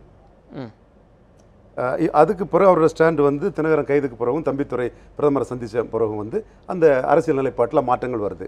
இப்போ வந்து அவர் என்ன பண்ண போகிறாருன்னு கிளியர் கட்டாக எதுவும் சொல்லலை. அம்மா நினைச்சாரோ அது செய்யறோம்னு சொல்றது வந்து எப்படி நடந்தாலும் அதை அப்படி எடுத்துக்கலாங்கிற மாதிரி ஒரு ஒட்டிசே இல்ல. அப்படி முதல்ல ஒரு நிலைப்பாடு, இப்ப ஒருவேளை தன் நிலைப்பாடை மாற்றி கொண்டாரோன்றதுதான். ஏன்னா அதுல ரொம்ப தெளிவா இல்லாம அம்மா எதை முன்வைத்தாரோ அதை நாங்க செயல்படுத்துவோம்ன்ற இடத்துல வந்து தஞ்சாவூர் கடைசியில் டிமாண்ட் பண்ணியிருக்கிறார் இல்லையா, கொடுத்துருக்காரு இல்லையா? ஏன்னா முதலமைச்சர் ஜெயலலிதா அவர்கள் இருந்தபோது எடுத்த முடிவு மதுரை தானே. இல்ல, மதுரைங்கிற மதுரை தானே அவங்க எடுத்தாங்க. ஆமா, இப்போ அவர் தஞ்சாவூர்னு கொடுத்துருக்காரு. அடுத்தால அவர் என்ன செய்யறாரு, என்ன செயல்ல என்ன காட்டுறாருங்கிறத let us wait and see. அதான் இப்ப அவர் பதில் சொல்லி இருக்கிறாரு. அம்மா அவர்கள் என்ன முடிவு எடுத்தாங்களோ அதை நாங்க செயல்படுத்துவோம்னு சொல்றாரு. இதே மீனிங்ல சொல்றாரு. அதுதான் நான் உங்கள்கிட்ட விளக்கி கேட்கிறேன். நான் இப்ப நம்ம எப்ப சொன்னார் அந்த பேட்டி? இப்ப சற்று முன் வந்து அவர் அம்மா என்ன செய்தாரோ ஒரு 1/4 மணி நேரத்திற்கு முன்பு முதலமைச்சர் சொன்ன விஷயம். அப்படின்னா இந்த எம்எல்ஏக்களோட கருத்துக்கு மதிப்பளிக்கிறாருன்னு தோணுது. ஏன் மதிப்பளிக்கிறாரா, அடிபணிஞ்சிட்டாருன்னு நான் முதலமைச்சர்ன்ற இதை குறைப்பதற்காக சொல்லல. ஆனால் ஒரு மிரட்டுகிற துணியில தான் சொல்லுவதாக முதல் சுற்றுல நம்ம விவாதித்தோம். அப்ப இந்த 8 பேர் அவர்கள் கொடுத்த அழுத்தத்திற்கு முதலமைச்சர் நிச்சயமா அவரு மதுரைக்கு போனாருன்னா அவங்களோட கோரிக்கை ஏற்றுக்கிட்டாருன்னு அர்த்தம். சொல்லுங்க நீங்க. ஏன்னா முதலமைச்சர் என்ன எப்படி பார்வையில இதை முன் வச்சிருக்கலான்றது பல யூகங்கள் இருக்கும். உங்க பார்வை அப்படியே சொன்னேன். அவங்க வந்து நம்ம பகுதிக்கு இதை கொண்டு வரணுங்கிறக்காக முதலமைச்சருக்கு ஒரு அழுத்தம் கொடுத்து அவருடைய மனசை மாத்திரக்காக சொல்லியிருப்பாங்க. இன்னொரு எய்ம்ஸ் மருத்துவமனை வாங்கி நம்ம கொடுக்கணும்னு நினச்சி கேட்டிருப்பாங்க. வேற எந்த அழுத்தம் இருக்காது. நான் முதல்ல நீங்கள் சொல்கிறதுக்கு முன்னாடியே 15 முன்னாடி சொன்னேன் நான். அதே இப்போ அவர் சொல்லியிருக்காரு. மக்கள் வந்து அந்த அம்மா என்ன நினைச்சாங்க, அம்மா நினைச்சதுபடி இப்போ தஞ்சாவூர்ல ஒன்று இருக்கலாம், மதுரைக்கு இன்னொன்று வாங்கி கொடுக்கலாம், ஒன்றும் கெட்டு போல. தமிழ்நாட்டுக்கு வந்து 2 மண்டலங்களா பிரிச்சு இது வாங்கி தரலாம், இன்னொரு மண்டலம் கோயம்புத்தூருக்கு வாங்கி தரலாம். முற்றிலும் மாறுபட்டு முதலமைச்சர் பேசியிருக்காரு. நீங்க அதை உணர்றீங்களா? அம்மாவுடைய உணர்வுகளுக்கு மதிப்பளித்து அம்மா சொன்னாங்க, அம்மா என்ன முடிவெடுத்தாங்களோ அதுபடி நான் முடிவெடுப்பேன். அப்படின்னா எது? எங்க மதுரை தானே? தஞ்சையா மதுரையா? எது தஞ்சையா மதுரையா? அம்மா வந்து எது எடுத்தாங்கன்னு யாருக்கு தெரியும்? மதுரை தான் அம்மா. மதுரை விரும்பினாங்க, தஞ்சாவூர் தான் எடுத்தாங்க. தெளிவுபடுத்துவோம். மதுரையை அவர்கள் விரும்பினாங்க, தஞ்சை என்று முடிவெடுத்தது முதலமைச்சர் எடப்பாடி பழனிசாமி அவர்கள். இப்ப அம்மா நினைத்ததே நடக்கும் என்று சொன்னால் மதுரைக்கு ஒண்ணு வரும், முதலமைச்சர் நினைச்சபடி தஞ்சாவூருக்கு ஒண்ணு வாங்குவார் அவரு. எல்லா அணிக்கும் நீங்க வாங்குவாரு, பச்சை கொடி காட்டுறீங்க. அப்படி இல்ல, இப்ப தஞ்சாவூர்ங்கிற ஸ்டாண்ட் இப்ப மாறல. அசாண்டேட் தஞ்சாவூர்ங்கிற அவரோட லெட்டர் அப்படிதான் இருக்குது. அப்ப இந்த செய்தியாளர் சந்திப்புக்கு பொருள் இல்ல. என்ன செய்யறாங்க பாப்போம். ஆக தஞ்சாவூர்னு அவரு அன்னைக்கு மாத்தினது ஒரு பிரஷர் அடிப்படையில தான் மாத்தி இருக்கிறாருன்னு என்னோட அனுமானம். அது என்ன பிரஷர்? தஞ்சாவூர் அதை நான் முதல் சுற்றுலே கேட்கணும். அன்னைக்கு இருந்த அவரோட சீஃப் மினிஸ்டர் அன்னைக்கு இருந்த நிலைமையும் வேற. அதுக்கப்புறம் தினகரன் கைது, தம்பித்துறை பிரதமர் சந்திப்புக்கு பிறகு தினகரனையும் சசிகலா ஒதுக்கி வைத்த பிறகு அவருக்குள்ள முதலமைச்சர் பதவிக்குள்ள அந்த வீரியம் வந்து வேற. ரெண்டுக்கும் வேறுபாடு இருக்குது. அப்போ அவர் தஞ்சாவூர்னு அன்னைக்கு ஏற்றுக்கொண்டது. இந்த 8 எம்எல்ஏக்களினுடைய மிரட்டலுக்கு பிறகு நிலைப்பாடும் வேற இல்ல, நிலைப்பாடும் வேற. அன்னைக்கு அம்மா அனௌன்ஸ் பண்ணியிருக்காரு. என்ன செயலளவில் என்ன செய்யறாருங்கிறத பொறுத்திருந்து தான் பார்க்கணும். ஆனா இதுல இவ்வளவு தூரம் ஒரு 8 பேர் பண்றாங்க. அவங்க வந்து தினகரனுடைய ஆதரவாளராக பார்க்கப்படுது. அவர்கள் ஒரு வலுவான குரலை முன்வைக்கின்ற போது இந்த சூழல்ல ஓபிஎஸ் அவர்களினுடைய செல்வாக்கு குறைஞ்சு போச்சோ? அவர் இந்த பிரச்சனைக்குள்ளெல்லாம் எதுவும் இல்லாம அவர் சொல்லுகிற ஒரே வார்த்தை தர்ம யுத்தம். அந்த சொல்ல மட்டும்தான் அவர் பயன்படுத்த முடியும். விஷயம் சொல்றாரு. ஒன்னு வந்து அம்மா இல்ல, அத கோரிக்கை விட்டுருங்க. அவருடைய பிரதானம் தர்ம யுத்தம். இதற்குள் இந்த நிகழ்வுக்குள் அவரினுடைய செல்வாக்கு குறைஞ்சிருக்கு. இந்த நிகழ்வினால திரு எடப்பாடி பழனிசாமி அவர்களோட செல்வாக்கு தான் குறைஞ்சிருக்கு. ஓபிஎஸ் அவர்களோட செல்வாக்கு குறையாது. ஏன்னு கேட்டீங்கன்னா மக்கள் வந்து இதனால என்ன உணர்றாங்கன்னா, திரு எடப்பாடி பழனிசாமி அவர்களுக்கு எப்படிப்பட்ட நெருக்கடிகள் தினகரன் அணியினரால் கொடுக்கப்படுகிறது, இதற்கு ஓபிஎஸ் அவர்களே முதல்வராக தொடர்ந்து இருக்கலாம் அப்படின்னு மக்கள் நிச்சயமா நினைப்பாங்க. மக்களை விடுங்க, மக்கள் என்ன நினைக்கிறாங்கன்னு தேர்தலுக்கு பிறகுதான் தெரியும். மக்கள் யாரா என்ன நினைக்கிறாங்க. ஒரே ஒரு பாயிண்ட், அடிப்படையா இந்த முடிவு எப்படி எடுக்கப்பட வேண்டும்? மக்கள் நலன் எதுல அதிகமா இருக்கோ அங்கதான் கொண்டு போய் இந்த மருத்துவமனையை வைக்கணும். இவங்க மிரட்டுறாங்களா, அவங்க மிரட்டுறாங்களா, குடும்பத்தை வந்து சந்தோஷப்படுத்தணுமா, இல்லை எம்எல்ஏக்களை எம்எல்ஏ மிரட்டினாங்கன்னா அவங்க இது பண்ணணுமா, அவங்க சைடு எடுக்கணுமா, இது என்ன அப்படிங்கிற அது என்ன வருந்தத்தக்க நிலை என்னன்னா, தேர் ஆர் கிரைட்டீரியா. என்ன அடிப்படையில் ஒரு எய்ம்ஸ் மருத்துவமனை இங்கே ஒவ்வொரு மாநிலத்திலும் பண்ணுறாங்க. இது வந்து தமிழ்நாட்டுக்கு மட்டும் தான் கொடுக்கப்பட்டது இல்லை, பல மாநிலங்களும் ஏற்கனவே கொடுத்தாச்சு. அந்தந்த மாநிலம் என்ன கிரைட்டீரியா எடுத்தாங்க, அதுக்கு மதுரை உகந்த இடமா இல்லை தஞ்சை உகந்த இடமா பார்க்கறதுக்கு எவ்வளோ நேரம் ஆகும்? வெளிப்படையாக இந்த டேட்டா வெளியே போல தானே இப்போ பெரிய அரசு இதுவா சீக்ரெட்டா அது ஏன் வெளிப்படையா போட்டுட்டு இந்த கிரைட்டீரியா இந்த காரணத்துக்காக மதுரையை சூஸ் பண்ணோம் இல்ல தஞ்சையை சூஸ் பண்ணோம் சொல்லிட்டு போனா போச்சு. இப்ப நீங்க சொன்னது மாதிரி முதலமைச்சர் என்ன முடிவு எடுக்க போகிறார்ன்றது இன்னும் தெரியல. அம்மாவினுடைய செயல்பாடு தொடரும் தான் சொல்லியிருக்காரு. தெரியாது சசிகலாவுக்கு கட்சியில பதவி கொடுக்க கூடாதுங்கிற செயல்பாடாலாம் சொல்ல முடியாது. துணை பேச்சாளர் எல்லாம் நம்ம எய்ம்ஸ் பத்தி பேசிட்டு இருக்கோம். அவருக்கு முன் வச்ச கேள்வி எய்ம்ஸ் தான், பொதுவான ஒரு வார்த்தை தான் அம்மாங்கிறது. அவருக்கு முன்வைத்த கேள்வி என்பது எய்ம்ஸை பற்றி தான். இந்த இடத்துல தான் கேட்கிறேன். முதல்ல செங்கோட்டையன் அவர்கள் சொன்ன பதிலுக்கும் அப்ப நீங்க ஒன்று சொன்னீங்க, நீங்க என்னதான் மிரட்டலாம், இந்த ஆட்சியை உங்களால கவிழ்க்க முடியாதுன்ற இடத்துக்கும், ஒருவேளை இந்த மருத்துவமனை மதுரைக்கு கொண்டு போகப்படுகிறது என்றால் இந்த அரசினுடைய பிடிமானம்ன்றது ஆட்டத்தில் தான் நிச்சயமாக வந்து இம்மி அளவு அவர் பிரஷருக்கு ஈல்டானாலும் மலை அளவு டிமாண்ட் பண்ணுவாங்க. இம்மி அளவு பிரஷருக்கு அவர் ஈல்டு பண்ணாலும் மலை அளவு உடனே டிமாண்ட் பண்ணுவாங்க. பட் அவர்கிட்ட வந்து வெப்பன் இருக்கு, ரிங் மாஸ்டர் அவர் தான். நான் அவர் உடனே செயல்படுத்த மாட்டாரு, நிதானமா செயல்படுத்துவாருங்கிற வார்த்தையை என்னோட அதுல நான் பதிவு பண்ணியிருந்தேன். ஸோ இதுல வந்து அவர் இன்னைக்கு வந்து இந்த பிரச்சனை பெருசாக ஆண்டாங்கிற லெவலில் இதை பேசலாம். அடுத்து வந்து என்ன செய்யறாருங்கிறத பார்ப்போம், என்ன சொல்றாருங்கிறத விட என்ன செய்யறாருங்கிறத பார்ப்போம். அதாவது நீங்க சொன்ன 8 எம்எல்ஏகளும் எல்லாம் தினகரனோட அந்த மாதிரி எல்லாம் ஒன்றும் கிடையாது. 8 எம்எல்ஏ யாரும் போல ஒன்றும் இல்லை. அது நட்பு ரீதியாக ஒரு மனிதநாய அடிப்படையில் ஒருத்தருக்கு ஒருத்தர் பரஸ்பர இதில் வந்து ராஜன் செல்லப்பாவும் தெளிவாக சொன்னார். ஒரு இதுக்காக தான் கண்டஸ்டுக்காக நான் போய் பார்த்த பண்ணார். அந்த மாதிரி தான் ஒழிய அது மாதிரி நீங்கள் அதை பிரிச்சே பார்க்க வேண்டியதில்லை. இந்த எம்எல்ஏவுடைய கோரிக்கை எல்லாமே தென் மண்டலத்துக்கு இது வந்தால் நல்லா இருக்குங்கிற ஒரே ஒட்டுமொத்த கோரிக்கை சொல்கிறாங்க. தொகுதிக்காக அவங்க கேட்கல, ஒட்டு மொத்தமாக இந்த 8 மாவட்டத்துக்காக சேர்ந்து கேட்குறாங்க. அதனால வந்து அம்மாவோட எண்ணம் என்னவோ அதுதான் நிறைவேற்றுவேன்னு சொல்கிறாரு. அம்மாவோட எண்ணம் வந்து மதுரையாகவும் இருக்கலாம், தஞ்சாவூராகவும் இருக்கலாம். அதனால தஞ்சாவூருக்கு அம்மா கொண்டு வரணும்னு சொல்லியிருந்தாங்கன்னா மதுரைக்கு இன்னொன்று வாங்கி கொடுக்கட்டும். மதுரையில் இந்த ஆஸ்பத்திரி திறந்தாங்கன்னாக்கா எய்ம்ஸ் வந்து இன்னொன்று வந்து பிரதமர்கிட்ட வேண்டுகோள் வச்சு வாங்கி தஞ்சைக்கும் கொடுக்கட்டுமே. இல்ல ஒரு பெரிய பிரச்சனையை ரொம்ப எளிதா முடிச்சு வச்சிட்டீங்க திரு செல்வராஜ். இவ்வளவு பெரிய பிரச்சனை, ராஜினாமா மிரட்டல் எல்லாம் ரொம்ப சாதாரணமா முடிச்சு வச்சிட்டீங்க. சொல்றதாங்க அதெல்லாம் வந்து ஒரு குழந்தைகளோ ஒரு அம்மா அப்பா இருக்கிற வீட்டுல குழந்தைங்க ஓடி ஆடிட்டு போவான், சண்டை ஓட்டு போவான், கையை பிடிச்சிட்டு உட்கார வைப்போம், சாப்பாடு ஊட்டும் போது சரியாயிரும். அந்த மாதிரி இதெல்லாம் வந்து குடும்ப பிரச்சனை தான். இதெல்லாம் ஒன்றும் பெரிய பிரச்சனை.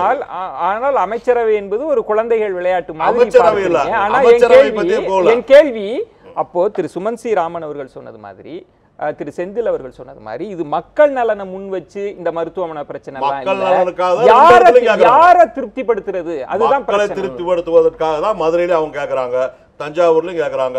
நான் இப்ப என்ன சொல்றேன், உங்க நிகழ்ச்சி மூலியமா கோயம்புத்தூர் மண்டலத்துக்கு ஒண்ணு கொடுங்கன்னு சொல்றேன். இதெல்லாம் மத்திய அரசு எத்தனை மத்திய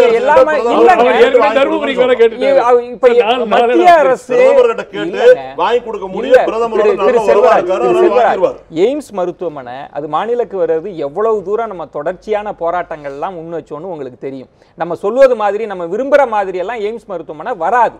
இப்ப இருக்கிற பிரச்சனை தஞ்சையா மதுரையா, எங்க வைக்கணும்? மார்க்கம் உண்டு. பிரதமர் நினைச்சா கண்டிப்பா கிடைக்கும். முழுவதுமாக பிரதமரை நம்புறீங்க? நம்பரா கொடுப்பாரு. இப்ப இன்னைக்குள்ள அறிவிப்பு மூலமா இந்த பிரச்சனைக்கு ஒரு மூடு விழா நடத்தப்பட்டிருக்குது. இல்ல இதுல என்ன அபாயம் இருக்குன்னா, டிசிஷனே எடுக்காம விட்டாங்கன்னு வச்சுங்க, இது அப்படியே ஓடிட்டு இருக்கும். ஏற்கனவே 3 ஆண்டு காலம் தாமதம்.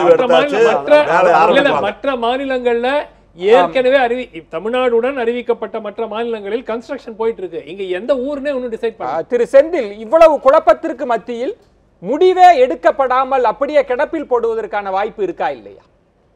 இன்னொன்று, ஒரு மக்கள் நலனை முன்வைத்து ஒரு அரசியல் இங்கு நடத்தப்படுகிறதா? மக்கள் பிரச்சனையை முகமுடியாக வைத்து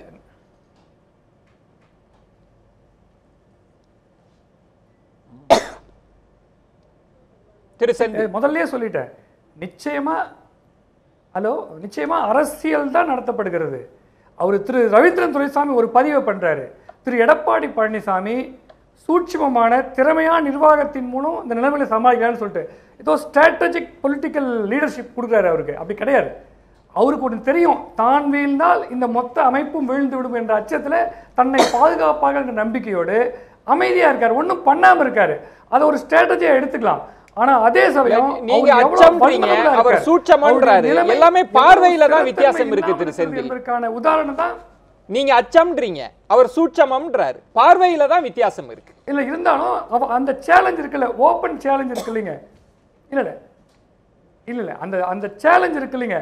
எனக்கு நீ பதவி கொடுக்க, எனக்கு நான் சொன்ன மாதிரி செய்யலாம், ரிசைன் பண்ணுவேன் அப்படிங்கிறது வந்து அவருடைய வல்னரபிளான சிரமமில்லாத ஒரு தன்மையை தான் காட்டுது. அவருடைய லீடர்ஷிப்ல இருக்க வீக்னஸ் தான் காட்டுது. அவர் தினமும் த்ரெட்ல இருக்காரு, தலைமையில என்னைக்கும் கத்தி இருக்குது என்பதை அவருக்கு உணர்த்தி கொண்டே இருக்கிறார்கள். அதுதான் இதுல பிரச்சனை. மொத்தத்துல இது வந்து ஒரு நல்ல லீடர்ஷிப் இல்லைங்கிறதுக்கும், தமிழ்நாட்டு திட்டங்கள் இனி வரும் காலங்களில் கூட மக்கள் நலன் சார்ந்த அந்த சரத்துகள் அடிப்படையில் முடிவு செய்யப்படாமல் இப்படிப்பட்ட அழுத்தங்களின் அடிப்படையில் தான் முடிவு செய்யப்படுமோ என்ற அச்சத்தை தருவதாக தான் இருக்குது. இந்த எய்ம்ஸ் மருத்துவமனை வந்து நீங்க சொன்ன மாதிரி அவங்க ஃபண்டை கொடுத்துருவாங்க, இதை எப்போ கட்டுவாங்கன்னு தெரியாது. அன்புமணி 2008ஆம் ஆண்டு கொடுத்த அந்த 108 கோடியே செலவழிக்கப்படாமல் இருக்கிறது. அதை பயன்படுத்தி சேலத்தில் அமைந்தது போல ஒரு சூப்பர் ஸ்பெஷாலிட்டி ஹாஸ்பிட்டலை தோப்பூர்ல கட்டிருக்கலாம். இந்த ஃபண்டை யூட்டிலைஸ் பண்றதுக்கு உங்க வாய்ப்பு குறைவு. தமிழகத்தில் இது மட்டுமல்ல, நீர்ப்பாசனத்துக்கான பணங்கள் பல 1000 கோடி ரூபாய் பயன்படுத்தப்படவில்லை. கர்நாடகத்தில் கடந்த 21 ஆண்டுல 40,000 கோடி ரூபாய் பயன்படுத்திருக்காங்க. தமிழ்நாட்டில் பயன்படுத்தல. தமிழ்நாட்டில் உண்மையிலேயே மத்திய அரசின் திட்டங்களை எஃபெக்டிவா பயன்படுத்துறதுக்கான காரணம் இப்படிப்பட்ட அரசியல் தான். செய்தியா ஓடிட்டு இருக்கு. திருப்பூர்ல இருக்கிற எத்தனை ஆலைகள் வெளி மாநிலங்களுக்கு போகுது, ஒடிஷாக்கு போகுதுன்னு பேசுவோம். இதற்கான பதில வாங்கிடுறேன் திரு செந்தில் செல்வராஜ். அதாவது மரியாதைக்குரிய செந்தில் அவங்க சொன்னாங்க, ஆளுமையும் திறமையும் இருக்கிறனால தான் 100 நாளுக்குள்ளேயே 100 திட்டங்களை கொண்டு வந்து மக்களுக்கு ஒட்டுமொத்தமாக தமிழ்நாட்டில் வந்து ஒரு 2000 கோப்புக்கு மேலே தேங்கி கிடந்த தோப்புகளை எல்லாம் கையெழுத்து போட்டு ஒட்டுமொத்தமாக நிதி ஒதுக்கி தமிழ்நாடு முழுவதும் சிறப்பாக ஆட்சி நடக்குது. ஒட்டுமொத்த அரசியல் விமர்சகர்களும் மக்களும் சொல்றாங்க. கோப்புகள்ன்றது எப்போ தேங்கி கிடைச்சது? ஓபிஎஸ் அவர்களோட 2 மாசம் ஒரு அமைச்சரவையில் அம்மா மருத்துவமனையில் இருக்கும்போது அந்த துறையை கவனிச்ச இவர் தான் கவனிச்சார். அப்பவும் செய்யல. அந்த 4 மாத கால தேங்கிய கோப்புகளை முழுமையா ஒட்டு மொத்தமா அத்தனையும் கையெழுத்து போட்டு அறிவிச்சதுனாலதான் இன்னைக்கு அரசாங்கமே சிறப்பா நடந்துட்டு இருக்கு. அதனால இந்த அரசு நடக்கவில்லைன்னு சொல்ல திறமையா இருக்கிறதுனால தான் இன்னைக்கு விவசாய போராட்டத்தை ஒரே நாள்ல கூட்டி பேசி அவங்களுக்கு வந்து எல்லாமே செஞ்சு கொடுக்கறத சொல்லி இன்னைக்கு அவங்க போராட்டத்தை வாபஸ் வாங்கியிருக்காங்க.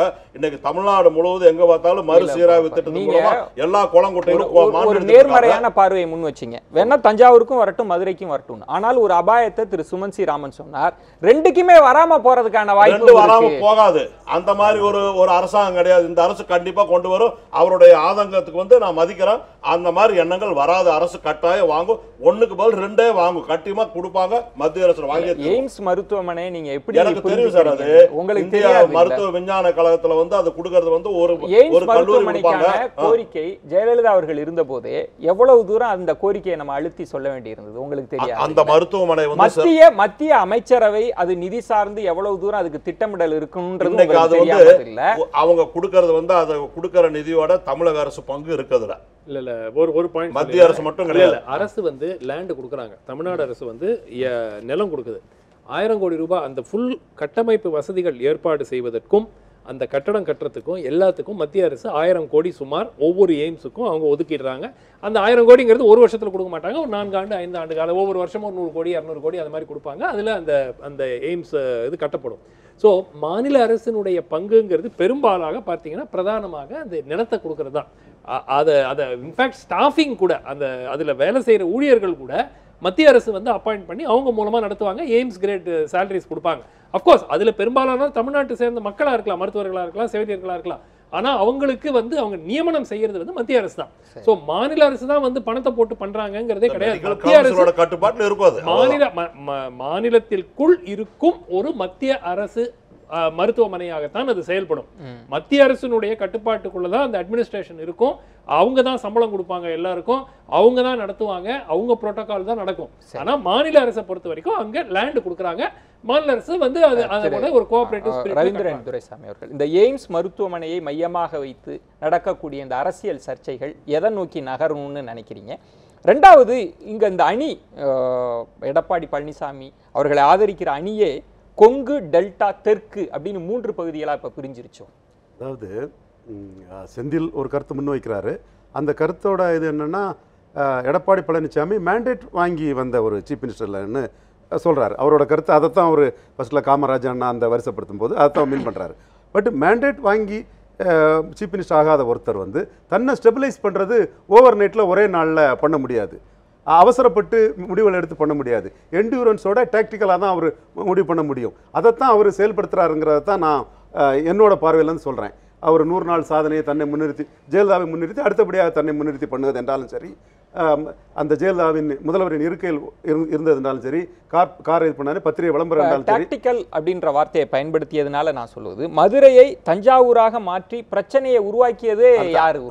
மதுரையை தஞ்சாவூராக மாற்றும் போது அவர் இந்த அளவுக்கு தன்னை முன்னிலைப்படுத்த வேண்டும் எண்ணத்தில் இல்லை. அன்றைய நிலையில் இது இல்லை. நீங்கள் வந்து 2 மாசத்துக்கு முன்னாடி அதிமுக அரசியல் எல்லாம் இப்படிதான் நடந்துட்டு இருக்குது. சசிகலா உயிரோடு இருக்கும்போது சின்னம்மா என்று பொது வெளியில் சசிகலாவை சொன்னவர் யார்? இதே ஆர்வி உதயகுமார் சொல்லி இருப்பாரா? சொன்னவர்கள் எல்லாம் ஜெயலலிதா நடவடிக்கை எடுத்தார். ஒரு சிலர் வந்து கஞ்சா கேஸ்ல கூட உள்ள போயிருப்பாங்க.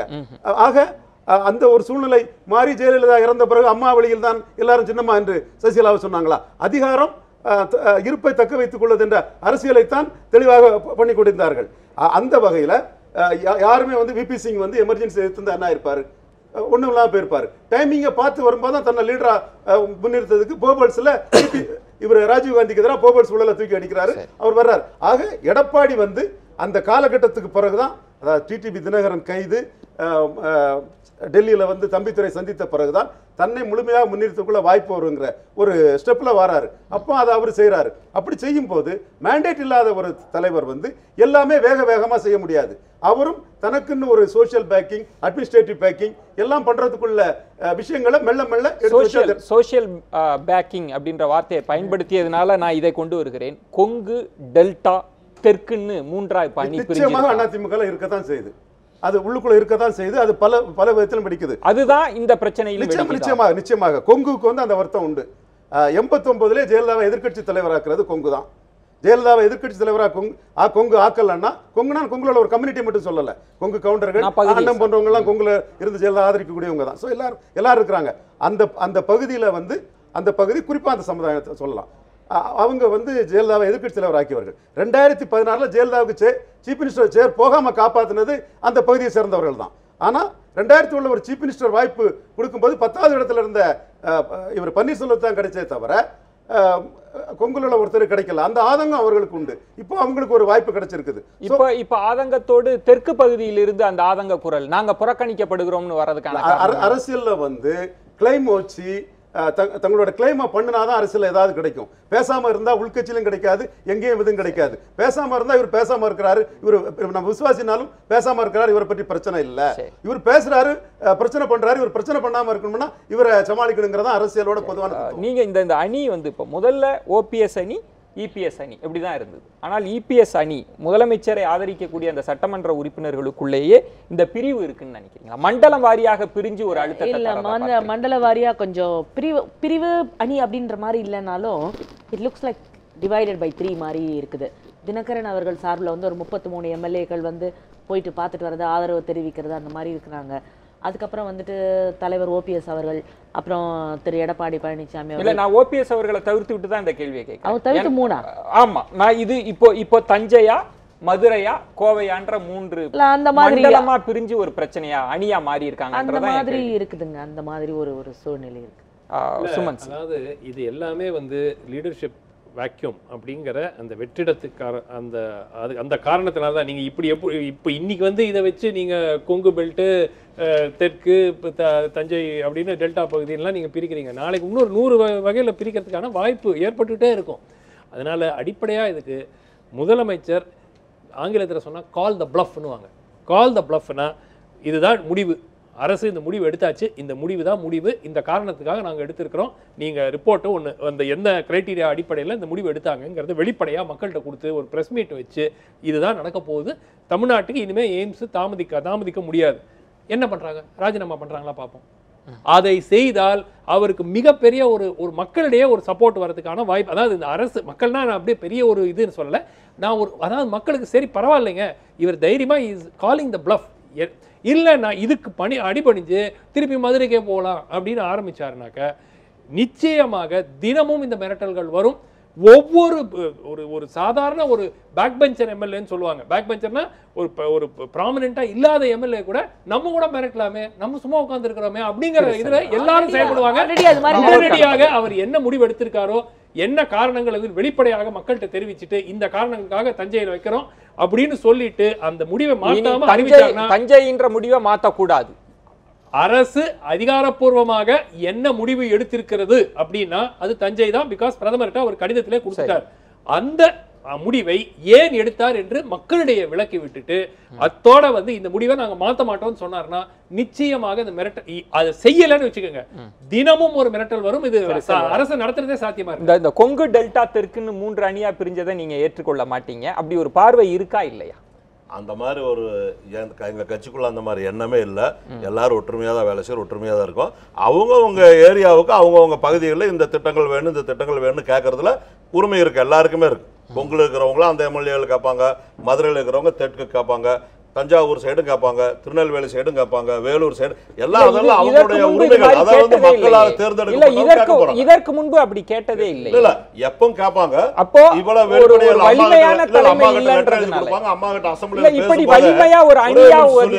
அசம்பிளியில பேசும்போது எம்எல்ஏ பேசும்போது இவங்களை கேளுங்க, பேசிட்டு இருக்கும் போதே அந்த சில கோரிக்கைகள் வந்து அம்மாவுக்காக வைப்பாங்க. வச்சா அந்த சட்டமன்றம் குடிச்ச மறுநாள் 110 வந்து இவங்களுக்கு அந்த திட்டங்களை வந்து காலேஜா இல்ல வந்து ரோடா எல்லா திட்டங்களுக்கும் எல்லா எம்எல்ஏகளுக்கும் நிறைய எம்எல்ஏகளுக்கும் இல்ல அதெல்லாம் நம்ம சட்டமன்றத்துல கொண்டு வந்தாங்க. அது மாதிரி இல்ல, ஒரு நிமிஷம்.